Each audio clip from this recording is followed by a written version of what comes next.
एक ही जगह हारा था महाजी सिंधिया, तुंगा। कहाँ हारा था? तुंगा में भगाया था भाई जयपुर जोधपुर वालों ने। मतलब महाजी सिंधिया इतना शर्मिंदगी फील करते हैं कि महाजी सिंधिया यहां से भागते हैं तो भागते टाइम कहते हैं कि यदि मेरा बस चलाना तो मैं जयपुर जोधपुर को बर्बाद कर दूंगा, पर उनका बस चल रहा ही नहीं। देखो उस गांव के अंदर, और वो जैन तीर मनाते हैं। तो एक बार तो मेरा जी किया कि मैं डी बॉय के गांव जाऊं फ्रांस, और वहां जाके बता के आऊंगी इसको भी कुटा था हमने। तुम डी बॉय की जयंतियां मनाते हो, हमने तुंगा में डी बॉय को धो दिया था पूरी तरीके से। पर तब तक मराठे पूरे राजस्थान को परेशान करने लग गए थे। जोधपुर का राजा विजय सिंह भी मराठों से परेशान था, वो भी मराठों के खिलाफ लड़ रहा था। उसे लगा क्यों ना जयपुर वालों का साथ दिया जाए। आज अपने जयपुर वालों को साथ देंगे तो कल जयपुर वाले अपने साथ हैं। तो जयपुर जोधपुर दोनों मिलकर लड़े। कौन कौन बताओ? प्रताप सिंह और विजय सिंह। विजय सिंह कहां का राजा है? किससे लड़ रहे हैं? मराठों से। मराठों का सेनापति कौन है? महादजी सिंधिया। वसुंधरा राजे सिंधिया के सरदादाजी, लड़दादाजी, परदादाजी कुछ ना कुछ रहे होंगे। एग्जैक्टली वही पीढ़ी, लिनेज चेंज नहीं हुई, सेम वही पीढ़ी। महाजी उनके बेटा, पोता, पड़पोता, सड़पोता, लड़पोता, लड़खड़पोता, वसुंधरा राजे सिंधिया, सेम वही पीढ़ी चली आ रही। महादजी सिंधिया मराठों के सर्वकालिक महानतम सेनापति हुए। वह सेनापति जो भारत में कहीं भी नहीं हारा मराठों का, वो कौन था? जहां गया वहां जीत गया। पंजाब भेजा तो पंजाब जीता, मुगलों के खिलाफ लड़ा तो मुगलों से जीता, अंग्रेजों के खिलाफ लड़ा तो अंग्रेजों के खिलाफ जीता। एक ही जगह हारा था महाजी सिंधिया, तुंगा। कहां हारा था? तुंगा में भगाया था भाई जयपुर जोधपुर वालों ने। मतलब महाजी सिंधिया इतना शर्मिंदगी फील करते हैं कि महाजी सिंधिया यहां से भागते हैं तो भागते टाइम कहते हैं कि यदि मेरा बस चलाना तो मैं जयपुर जोधपुर को बर्बाद कर दूंगा, पर उनका बस चल रहा ही नहीं। देखो मुझे तुंगा बहुत आकर्षित करता है, और मुझे लगता है यार उस समय मराठों को हराना जब मराठे किसी से नहीं हार रहे थे, उस समय मराठों को हराना जब मराठे अंग्रेजों को भी हरा रहे थे, तो तुंगा कितना बड़ा युद्ध है यार। हम हल्दी घाटी पढ़ते हैं, हमको दिवेर पढ़ते हैं, तो हमें तुंगा भी याद रखना चाहिए।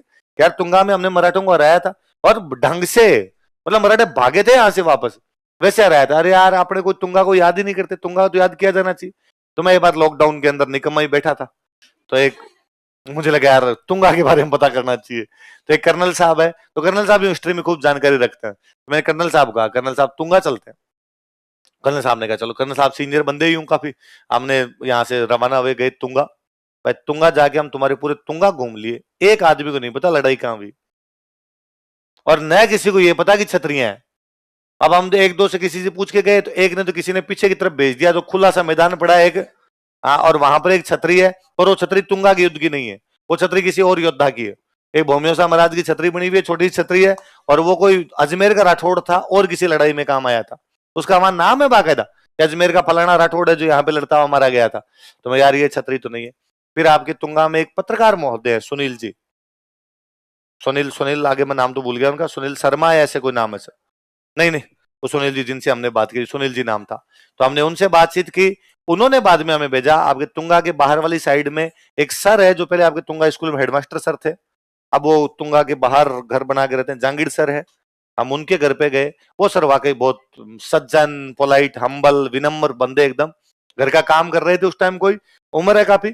और हम गए तो हमने जैसे ही पूछा कि हमें तुंगा के बारे में जानना, और उनकी आंखों में चमक थी एक, अरे यार तुंगा के बारे में कुछ जानने के लिए आए। हाँ बैठो। हमें बिठाया और एक दो तीन बोरियां उठा के लाए, उनमें कागज ही कागज तुंगा के, और उनको एक एक बात पता कि जब तुंगा में इस जगह पे महाजी खड़ा था, इस जगह पे इस्माइल बेग हमदानी खड़ा था, यहाँ पर प्रताप सिंह खड़ा था, यहाँ पे ये खड़ा था, इतनी दूर भागे थे, यहाँ से पीछे हटाया था, यहाँ तोपें लगाई थी, यहाँ फलाना लड़ा था, यहाँ फलाना लड़ा था। पर उनको यूं बड़ा रिग्रेट था, क्या रहता महान युद्ध लड़ा हमने यहाँ पर, इस तुंगा गांव में हमने इतना महान युद्ध लड़ा, और हमारे तुंगा के बच्चे नहीं जानते कि हमने तुंगा में इतना बड़े। उनका मैंने सरकार को कई बार कहा यार तुंगा को सेलिब्रेट किया जाना चाहिए, बताया जाना चाहिए आने वाली पीढ़ियों को, हमने तुंगा के अंदर युद्ध जीता था, इतना बड़ा युद्ध। उस समय मराठों को हराना, जब मराठे इनविंसिबल थे, कि मराठे किसी से भी हार नहीं रहे थे, उस समय मराठों को हराना बहुत बड़ी बात थी। तो हम क्यों नहीं बताते ये बात मराठों को? कि मैं कई बार जयपुर रॉयल फैमिली से मिला, यार बाकी तो छोड़ो कि सरकार बताए नहीं बताए, पर तुम तो कम से कम सेलिब्रेट किया करो। तुम तो कहा करो कि साहब हमारे बडगों ने यहाँ पर युद्ध लड़ा था। पर ना तो कोई रॉयल फैमिली वाले ध्यान देते, ना कोई सरकार ध्यान देती। फिर उनका एक बार तो हमारे तो यहाँ कार्यक्रम में वसुंधरा जी आए हुए थे, स्कूल में कार्यक्रम था और वसुंधरा जी आए हुए, कार्यक्रम खत्म हुआ, वसुंधरा जी जाने लगे, मेरे से राय नहीं गारमेंट वसुंधरा जी का, मैडम ये वही तुंगा है जहां पर आपके परदादा जी को मैडम ने कहा अच्छा अच्छा यही है क्या, यूं करके मैडम तो चले गए। देखा तुंगा के बारे में, तो वो तो और बताए मुझे कि इस तुंगा के युद्ध में एक फ्रेंच कमांडर आया हुआ था, डी बॉय। एक फ्रेंच कमांडर आया था, उसका नाम क्या था? डी बॉय नाम करके फ्रेंच कमांडर था। आगे आगे वाले युद्ध के अंदर हम वापस डी बॉय का नाम पढ़ेंगे। फ्रेंच था, मराठों की तरफ से कई फ्रेंच लड़ा करते, मराठे किराए पे लड़वा लिया करते उनको। खड़ा होके पूछो रे, लव लेटर मत भेजो। मतलब यदि कोई, मैंने एक दिन पहले ही कहा था, कोई क्लास में खड़ा होके सवाल ही नहीं पूछ सकता, उसको इस तैयारी से तौबा कर लेनी चाहिए। उसको फीस, अगली फीस जमा नहीं करवानी चाहिए, उसको अपने घर पे रहना चाहिए, उसको पढ़ाई नहीं करनी चाहिए। इस शिक्षा का उद्देश्य कॉन्फिडेंस भरना है, और यदि कॉन्फिडेंस नहीं आता है तो दुनिया में और खूब सारे काम है, वो काम उसको कर लेने चाहिए। तो डी बॉय फ्रेंच था, तो सर मुझे उस दिन बता रहे थे कि डी बॉय का जो गांव है ना, वहां उस गांव के अंदर, और वो जैन तीर मनाते हैं। तो एक बार तो मेरा जी किया कि मैं डी बॉय के गांव जाऊं, फ्रांस, और वहां जाके बता के आऊंगी इसको भी कुटा था हमने।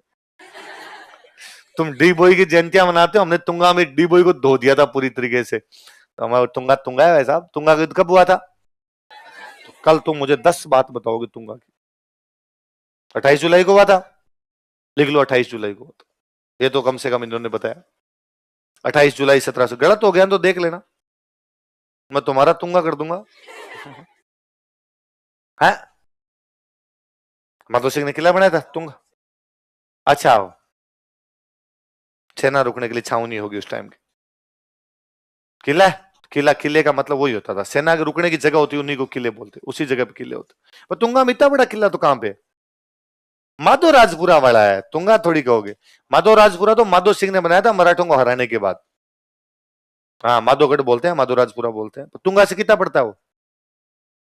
अच्छा, पास में पड़ता है क्या? अच्छा, चलो अगला युद्ध लिखो। अब मराठे भाई एक बार हार के गए, पर मराठों ने कहा यार वापस तो चलेंगे, तो महाजी तो शर्म मरते आए नहीं, ये डी बॉय को भेजा था इस बार।